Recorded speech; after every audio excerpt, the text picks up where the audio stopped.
कि हम लोग अंदर कुछ होते हैं और बाहर से कुछ दिखावा करते हैं, जिसके बीच में एक गैप क्रिएट हो जाता है। योग जो है एक प्रकार से इंटीग्रेशन है, एडिशन है किन चीजों का, कि सेम फ्रीक्वेंसी का। जो हमेशा नेगेटिव थॉट ही सोचता है, टेंशन डिप्रेशन में रहता है, तो वह टेंशन डिप्रेशन को अपनी ओर आकर्षित करेगा। जब हम दुखी होते हैं तो बहुत सारे लोगों को दुखी कर देते हैं, अपना बात बताकर, अपना दुख बताकर। योग हमारा इंटरनल फ्रीक्वेंसी को रीसेट कर सकता है, यानी रीवायरिंग कर सकता है। तो दोस्तों नमस्कार, कैसे हैं आप लोग? उम्मीद करता हूं कि आप लोग बहुत अच्छे होंगे। दोस्तों आज का टॉपिक है हमारा कि योग क्या है। तो आजकल योग शब्द जो है हमारे जीवन के बीच बहुत ही पॉपुलर हो चुका है। बहुत सारे लोगों के मुंह से सुनने के लिए मिल जाएगा कि जब भी हम सुबह उठते हैं तो योगा करते हैं, प्राणायाम करते हैं, इसके बाद ही अपना दैनिक दिनचर्या शुरू करते हैं। तो दोस्तों चलते हैं योग के बारे में समझते हैं कि योग एक्चुअली में है क्या।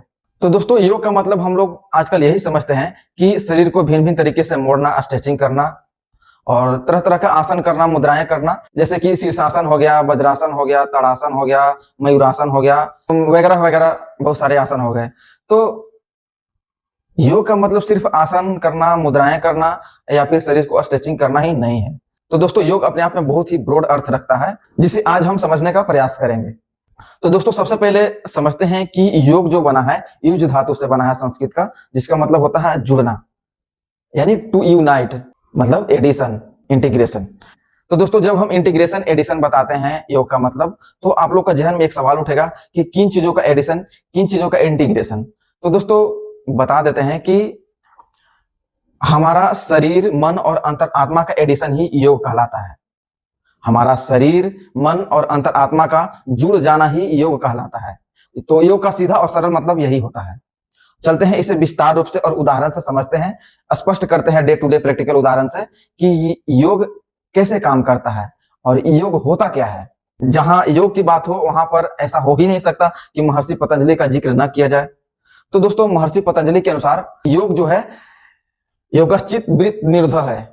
इसका मतलब योग जो है चित्त के वृत्तियों का निरोध है, यानी हमारे मन में चल रहे विचारों के निरोध है, मतलब उसे रोकना है। तो दोस्तों सीधा सीधा मतलब यही हुआ कि हमारे मन में चल रहे, हमारे चित्त पर चल रहे विचारों को, वृत्तियों को रोकना ही योग कहलाता है। चलते हैं इसे और प्रैक्टिकल उदाहरण से समझते हैं। जैसा कि हम पहले वीडियो में बता चुके हैं कि ध्यान क्या है, मेडिटेशन क्या है। तो बहुत सारे लोग ये अंतर नहीं कर पाते हैं कि योग क्या है, मेडिटेशन क्या है, दोनों में कंफ्यूज होते रहते हैं। तो दोस्तों आज हम क्लियर कर देना चाहते हैं कि योग और मेडिटेशन में क्या अंतर है। तो दोस्तों योग का ही एक पार्ट हो जाता है मेडिटेशन।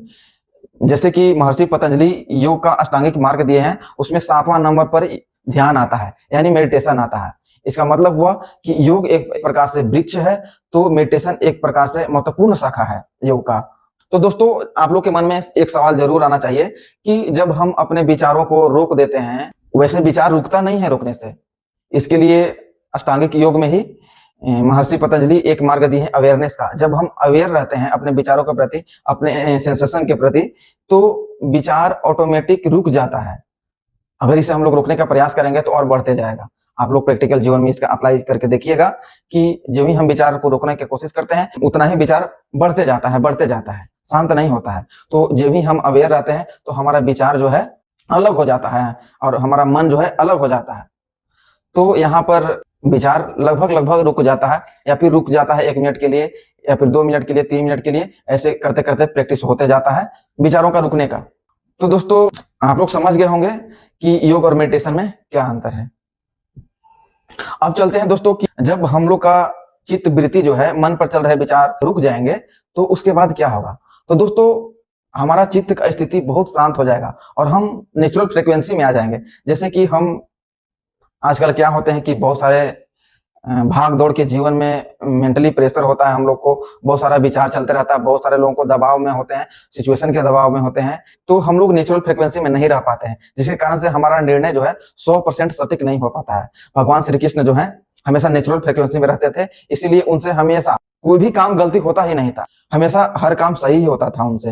वो किसी के दबाव में नहीं आते थे और मोह में नहीं आते थे, ईर्ष्या द्वेष कोई ऐसा झमेला नहीं था उनमें। तो दोस्तों क्या होता है कि जब हमारा विचार शांत होता है और हमारा मन लगभग 0 में होता है, तो हमारे अंदर का जो नेचुरल फ्रीक्वेंसी है वो दिखने लगता है, हम लोग को पकड़ में आने लगता है, और उसको पहचान के अगर हम जीवन में कोई भी काम करेंगे तो 100% सफलता ही आएगा। इस एक उदाहरण से समझते हैं कि कोई तालाब का पानी जब पूरा हिलते रहता है तो स्पष्ट उसका जमीन नजर आता नहीं है, जब भी उसका धूल कण शांत हो जाता है तालाब का, तो उसका जमीन साफ साफ नजर आने लगता है। ठीक उसी प्रकार जो हमारा अंदर का नेचुरल फ्रिक्वेंसी है, तो हमारा असली ताकत है, वो साफ साफ नजर आने लगता है। योग का मतलब होता है मैथमेटिकल भाषा में 1+1, इसका मतलब 1 होता है। मतलब शरीर, मन और अंतरात्मा जुड़कर एक हो जाता है। क्या हो जाता है कि अंदर की दुनिया और बाहर की दुनिया एक हो जाता है। जैसे कि आजकल हम लोग क्या करते हैं कि हम लोग अंदर कुछ होते हैं और बाहर से कुछ दिखावा करते हैं, जिसके बीच में एक गैप क्रिएट हो जाता है और वो एक प्रकार से तनाव उत्पन्न कर देता है, प्रेशर उत्पन्न कर देता है, जिसकी वजह से हम लोग नेचुरल फ्रिक्वेंसी में जी नहीं पाते हैं और हमारा डिसीजन 100% सही नहीं हो पाता है।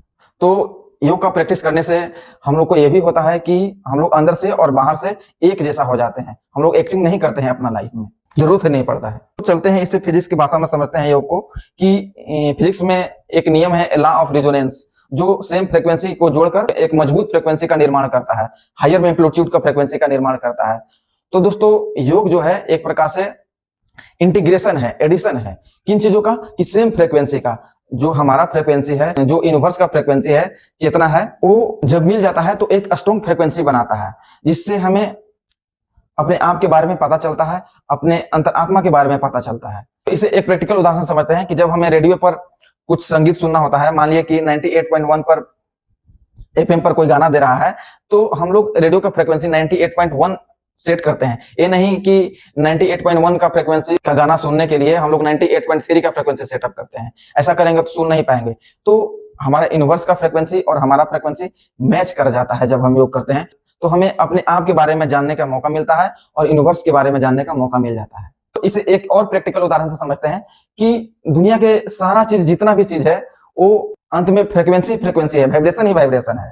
तो दोस्तों क्या होता है कि हम लोग जिस वाइब्रेशन में जी रहे होते हैं, जो जिस थॉट का हम लोग आदमी होते हैं, उसी थॉट का आदमी हमें मिलते जाता है, यानी इंटीग्रेट करते जाते हैं। उसी प्रकार का दोस्त, यार या फिर इंसान हमें भेंट होता है। तो जैसा फ्रीक्वेंसी हम लोग रखेंगे वैसा ही फ्रीक्वेंसी जुड़ते चले जाएगा। जैसा कि अगर हम सकारात्मक फ्रीक्वेंसी रखते हैं, खुश रहते हैं पूरा अपने लाइफ में, तो खुशी ऑटोमेटिक बढ़ते जाएगा, क्योंकि योग का मतलब ही है इंटीग्रेट होना। तो दोस्तों ऐसा हो सकता है कि बहुत सारे लोग को पता ना चले कि वो व्यक्ति योग में है। जिस सकारात्मक फ्रीक्वेंसी में जी रहा होता है, उसी प्रकार का सकारात्मक फ्रीक्वेंसी जुड़ते जाता है, जुड़ते जाता है। मतलब अगर खुशी में होगा कोई इंसान, तो उसी प्रकार का खुशी उसे मिलते जाएगा, एडिशन होते जाएगा, इंटीग्रेशन होते जाएगा, तो एक बड़ा खुशी की ओर बढ़ते जाएगा। उसी प्रकार एक नेगेटिव थॉट वाला आदमी, जो हमेशा नेगेटिव थॉट ही सोचता है, टेंशन डिप्रेशन में रहता है, तो वह टेंशन डिप्रेशन को अपनी ओर आकर्षित करेगा, नेगेटिव फ्रीक्वेंसी को अपने आप की ओर आकर्षित करेगा, और उसी प्रकार के आदमियों से उसे भेंट होगा या फिर उसी प्रकार का फ्रीक्वेंसी फैलाएगा। इसे ऐसे समझते हैं कि जब हम दुखी होते हैं तो बहुत सारे लोगों को दुखी कर देते हैं, अपना बात बताकर, अपना दुख बताकर। जब हम एकांत में भी रहते हैं तो मोबाइल से फोन करेंगे घर में कि हमको ऐसे है, दिक्कत है, वैसे दिक्कत है। हम तो निगेटिव फ्रीक्वेंसी में जी रहे ही होते हैं, घर वालों को भी दुखी करते हैं, दोस्त लोग को भी दुखी कर देते हैं, अगल बगल सगे संबंधियों को भी दुखी कर देते हैं। तो दोस्तों जिस फ्रीक्वेंसी में हम होते हैं, उसी फ्रीक्वेंसी को इंटीग्रेट करते जाते हैं। तो हम लोग को चाहिए कि हमेशा सकारात्मक फ्रीक्वेंसी सेट करके रखें। उसके लिए योग करें, ध्यान करें, अवेयर रहें अपने विचारों के प्रति, अपने संवेदनाओं के प्रति। तो उससे क्या होगा कि हम लोग सकारात्मक फ्रीक्वेंसी में जिएंगे और अपने आसपास के माहौल को भी सकारात्मक कर देंगे। तो इस प्रकार योग हमारा इंटरनल फ्रीक्वेंसी को रीसेट कर सकता है, यानी रीवायरिंग कर सकता है। कैसे करता है? कि जब हम मान लिए कि जैसा तैसा इंसान है, बहुत सारा गलती, उल्टा सीधा काम किए हैं, प्रेशर में रहते हैं, अज्ञानतावश, तो अगर हम योग करते हैं, ध्यान करते हैं, अवेयर रहते हैं अपने विचारों के प्रति, अपने सेंसेशन के प्रति, तो क्या होता है कि ऑटोमेटिक हम लोग ऑब्जर्वर की तरह अपने विचारों को देखते रहते हैं। तो उसमें क्या होता है कि हमारा विचार जो है कम होने लगता है, हम लोग इक्विनिमिटी में रहने लगते हैं, एक प्रकार से समता में रहने लगते हैं एक प्रकार से। तो समता का जो कंडीशन है दोस्तों, बहुत ही आइडियल कंडीशन माना जाता है। ना ज्यादा खुशी होने पर पूरा उछल जा रहा है और ना ज्यादा दुखी होने पर धरती में 3 फीट धंस जा रहा है। तो इससे क्या होता है कि जो हमारा इंटरनल फ्रीक्वेंसी है वो रीसेट हो जाता है, रिवायरिंग हो जाता है, जिसके कारण हमारा फ्रीक्वेंसी सुधर जाता है और हमारा आसपास का माहौल, हमारा दैनिक दिनचर्या का माहौल, हमारा करियर में अपना माहौल, या फिर जहां जाइए वहां माहौल सकारात्मक ही सकारात्मक रहेगा। उसके लिए फिर एक्स्ट्रा एक्टिंग करने की जरूरत नहीं है आपको। अंदर बाहर जब सेम रहेगा तो तनाव भी कम होगा और ऑटोमेटिक हमारा माहौल सुधरते जाएगा। तो दोस्तों ध्यान हो गया, अवेयरनेस हो गया, योग हो गया, सब आपस में इंटरलिंक्ड है एक दूसरे से, ऐसा नहीं है कि कुछ अलग है। इस प्रकार योग जो है तीनों चीजों पर ध्यान देता है, शरीर पर भी ध्यान देता है, मन पर भी ध्यान देता है और अंतरात्मा पर भी, चेतना पर भी ध्यान देता है। तीनों को ठीक करने का काम करता है। और ध्यान जो है वो चेतना पर सिर्फ काम करता है, अपने मन पर काम करता है। तो दोस्तों मन ठीक करने के लिए शरीर ठीक होना चाहिए, और जब मन ठीक होगा तो अंतरात्मा ऑटोमेटिक सुधर जाएगा। तो योग एक प्रकार से वृक्ष है और ध्यान एक प्रकार से उसका ब्रांच है। जैसा कि मैंने बताया कि महर्षि पतंजलि अष्टांग योग में 7वें नंबर पर ध्यान को रखा है। योग अपने आप में बहुत ही विस्तृत अर्थ समेटे हुए है। योग को छोटा समझने का कोशिश नहीं करें हम लोग। तो दोस्तों, हमारे साथ इतना टाइम देने के लिए बहुत बहुत धन्यवाद। चलते हैं, अगले वीडियो में मिलते हैं।